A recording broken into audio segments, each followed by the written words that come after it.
Well, my name's Travis Condon, and I'm running this sports sedan.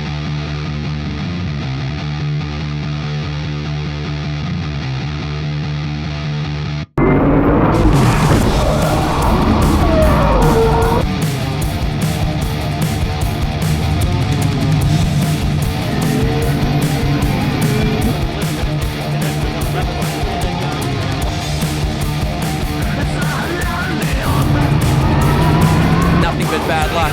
We move back to the race lead. Just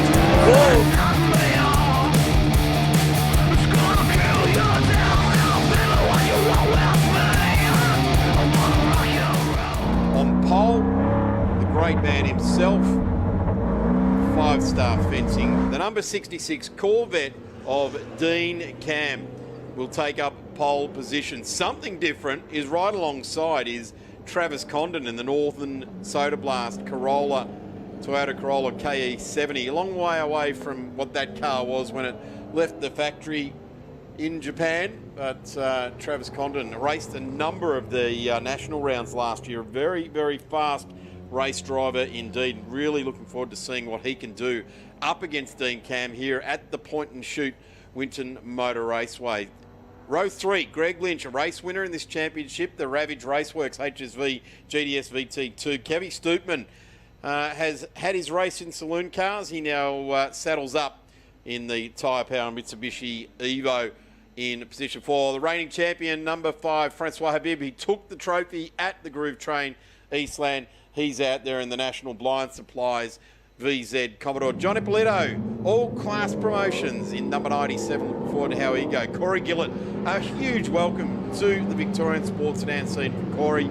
Car number 27, that number again carries a weight of expectation. Alan Jones won the World Championship with it, and Casey Stoner also won his World Championship with it. Vince Stenter's out there in the Groove Train Eastland Ford Mustang. Looks $1 million. Can't wait to see how the 17 goes there. Warren Clellan, first time out in the Mark 1 Mazda. Used to run an RX-7, now out there in the number 33 Mark car. Jason Lee, the Reliance Mechanical Services BMW E46, sounds the goods, the number 70.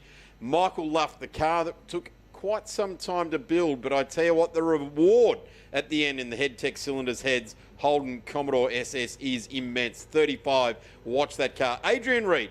Now, if you're going to watch any car, I say they're all worth watching. This one, it's as wide as it is, as long as it is high. Turbocharged Leyland Mini Clubman SS. I love an SS Clubman if you're going to have one.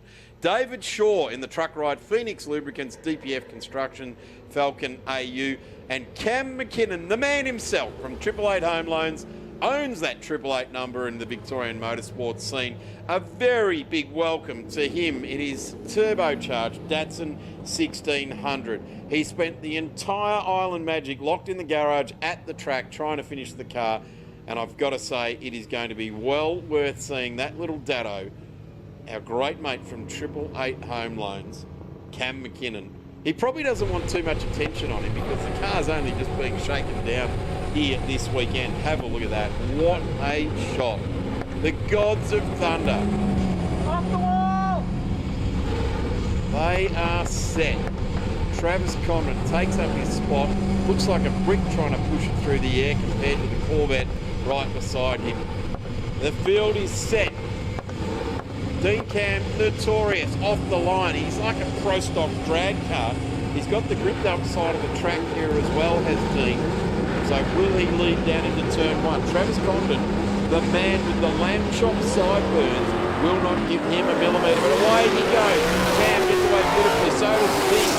And it's going to be from the middle of the pack there, charging. Is that John Ippolito? It is. He's gone through to P4. He's left Kevy Stoopman behind.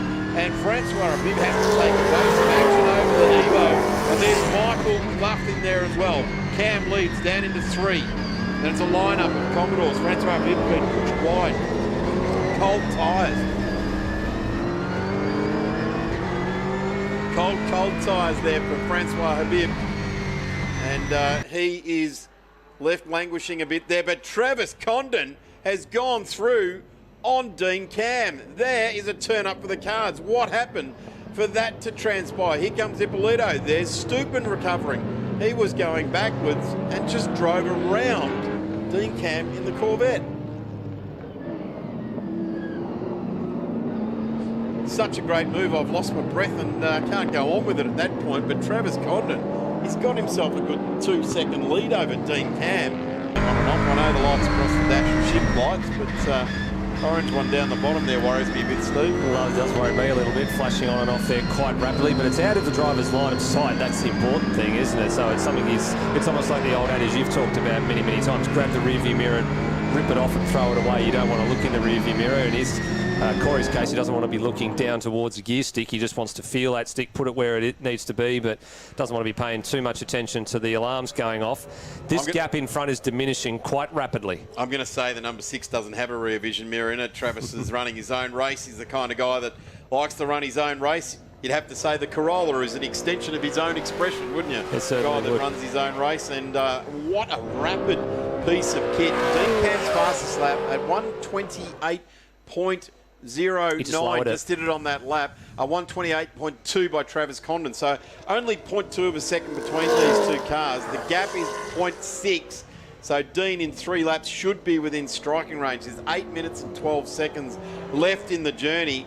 But I could fairly confidently say, Steve DeVries, that Dean Cam never thought he'd be looking at the back of a green Corolla. Well, at Sandown he certainly wouldn't have been, because he was on the front row. He took off into the distance. But here at Winton, getting the start is important, or getting the start right rather, is very, very important. And Travis Condon did that absolutely beautifully. And this is where this car's in its element here. Up the top part of the circuit, change direction, the much more nimbler Datsun's going to go through this part of the circuit quite quickly. Toyota, sorry, not Datsun, Toyota. And on the straights. I'm not sure how much Toyota's left, but it's a Toyota body car. It is a Toyota body car, yes, you're absolutely right. I tell you what the secret is, though. That car sits very flat. It's almost set up like a go-kart. It's almost like it doesn't have shocker travel or suspension travel in it. Really, really stiff set-up car. He just tips it at the corner and it goes round. I've noticed he's using a lot of curb at several parts of the track as well. I saw it up at turn 6. Watch as we come through turn 1 and 2, so keep an eye on the green number 8. Watch him ride the curbs relative to Dean Cam, because Dean's got a much, much lower car and keeps it quite flat through this part of the circuit. So here we go. Into Dean turn also 1. has a number of more years of experience on Travis. Not taking anything away. Travis came from the TT tin top type of racing and found a very happy home within the sports sedan ranks. And I think Corey Gillett's doing the same thing here this weekend. Got his P plates on his car to get himself a Motorsport Australia licence. This is the bit of the lap where Dean is just struggling a little bit. Round through that turns 3 and 4 and the sweeper, he's not gaining. You would expect that the Corvette would gain ground through there, but there's something not quite right there with Dino at the moment. No, that's part of the circuit where the car just always wants to go right. No matter how fast you want to take that left-hand bend, the car always wants to go right. So you do have to be very, very patient. Effectively double apex the corner. You've got to take the first part of it, drift it out wide, and then sort of pick your next point to turn in for turn 5, because you have to be on the correct line for turn 6, because the circuit does narrow up there a little bit. It's a very tricky part of the track to get right. Just a big shout out to Brett Dickey as well, who we saw at the last round with his Honda Prelude. He's been over to the Circuit of the Americas and represented the Project Import crew very, very well, representing himself and his family also over there. Came home with a 4th place in Unlimited and did a tremendous job. Now it is all about the countdown for Brett's campaign on Pikes Peak coming up in the month of June, I think it is, as we go to 27. Corey Gillett on to Greg Lynch, around through the S's, bang, puts it up the inside there. He knows his way around Winton, this guy, I tell you what. He read that like a book. Adjusts the mirror just to make sure. And, yep, he's put him behind. Dean Cam now. Great look out the back of the fire-breathing monster, Victorian sports sedan racing. And he would be looking at the back of Travis's car, and I would suggest Dean will have a smile on his face, because he'll be going, now how am I going to get this guy tomorrow?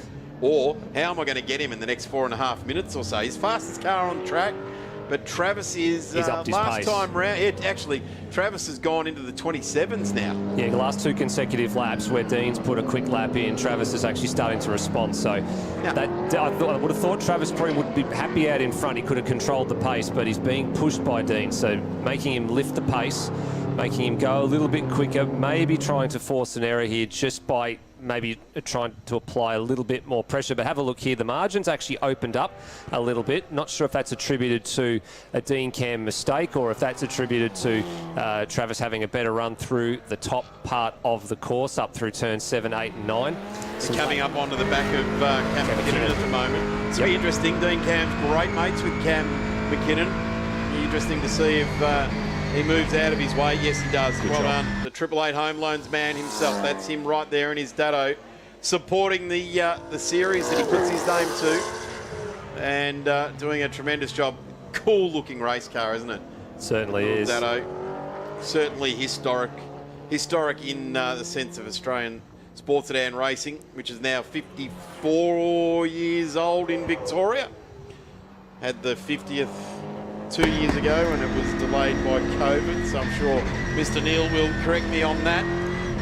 Big shout out to the Gillilands, also racing down in Tasmania this weekend. Very much Victorian motor racing stalwarts, but they wanted to have a red hot go at the National Series at Symmons Plains, and why not? I tell you what, this is starting to get very, very interesting indeed. Adrian Reed has just got a lap put on him in that awesome little mini. If you are at the track, and I certainly recommend you do, join us at the track. We'll put the QR code up on the screen for you very soon so you can buy your tickets and get here nice and early tomorrow. But if you do, go down and have a look at Adrian Reed's Mini Leyland. There it is. We'll leave the QR code up on the screen for you for a bit. Tickets available tomorrow. This is going to get very interesting. 2.5 minutes left to go. Mistakes are starting to happen here. That's the first sign that Condon's under some pressure. Ran a little bit too deep and almost into the pit lane at turn number 11, and that's enough for Dean Cam. It was only going to be a matter of time. Cam was closing that margin down. Finally, Condon cracked. How was Condon putting the left front up on the ripple strip for turn 1 there? That was brave. Really upset the car, but he is not about to let the Northern Sodablast Corolla go down without a fight. But Dean Cam's found his groove now. Last lap round, a 127.7, and Travis Condon a 128.3, so half a second there, and that's where we've seen Dean close the gap and take the lead away from car number 8. The Groove Train Eastland stickers emblazoned across the front of all of the Victorian sports sedans, and the Northern Sodablast. He's got a new sponsor on the side there, Burbs Customs. I wonder what that is. Motorbikes, possibly. Could be kitchens. Who knows? Could be anything. Burbs Customs. Here we go. Here's the replay. Here's the replay. Cam, straight lines, handling, wins out. Watch Travis put the bang up onto the ripple strip. That's quite a bit more than he has been doing the last several laps of this race. It's it is. A little bit, definitely it's a bit more. normally the ex-supercars that will do that because they're used to banging these curves. So we'd normally see the likes of Francois Habib and those guys doing that. Now this is Lee, Jason Lee, the Reliance Mechanical Services BMW E46, and what a menacing thing an E46 looks with a very purposeful aero package on the back of it there. He's celebrating his P plates as well, new licensee, car number 70, or new license getter, and doing a fair income ripper job out there at the moment. Currently sitting in 9th place. Second last car on the lead lap as well. So good first outing for him. Back to Cam McKinnon, the AAA machine here. It's through turns 1 and 2 and en route to turn number 3. So he's sort of tucked in, or he's behind Habib, who's gone through and put a lap on him. And it looks like McKinnon's actually gone through on Reed in the last 2 laps or so as well, because those positions were reversed a couple of laps ago. The leaders got past McKinnon before they got past Reed. Well, this is the juicy little battle here. This is almost like a battle of yesteryear. The Super Minis were all the rage for a long time. In fact, they ran their own class under the sports stand guys. And I dare say when you walk around the pits today, there'll be someone that's been around a long time that will have a big smile on their face. There's actually a Mini back out there doing it. Here comes Corey Gillett. He's being held up through there as well. Corey is currently sitting in P5. Fastest lap of that car, 129.2. So no slouch. Cam McKinnon opens it up, showing the manners there. There you go. There's a Datsun, an old one and a new one. Yep. Or a Nissan, sorry. Nissan, I guess, is now the politically correct term. Is it checkered flag? Actually, just waved out of sight. Didn't quite get the warning that was going to happen. We thought there might have still been a lap to go, but Dean Cam He's pretty happy with that, isn't he? Yeah, I've very never happy. really seen him with the hand out the window. I reckon he's probably hot and thirsty on board there. He was worried about the length of the race and how he would cope. He's got Gary Roberts in his corner down there this weekend, helping him out with the nutrition and the car prep. And certainly Gary will be helping him out with the rehydration there as well between now and tomorrow when the sports sedans are on. They're not on until late tomorrow morning at 11:30, so they've got a bit of time to do the maintenance on these cars. They are consumers of parts, and when you say 750 horsepower, then you know you've got a fair bit of work to do in that respect. Steve, that was a good sports sedan race there at the front. Two exceptionally different iterations of the sports sedan leading the way. Absolutely. So Condon led for the first half of the race. Dean Cam put the pressure on and ultimately came out with a 1-second victory at the end of that. And it was quite a margin back to Francois Habib and Kevin Stoopman at the end of that. We saw just on the broadcast there was a very close run finish between Reid and McKinnon at the line. There was nothing in that. A bit further down the order, they came home in 11th and 12th respectively.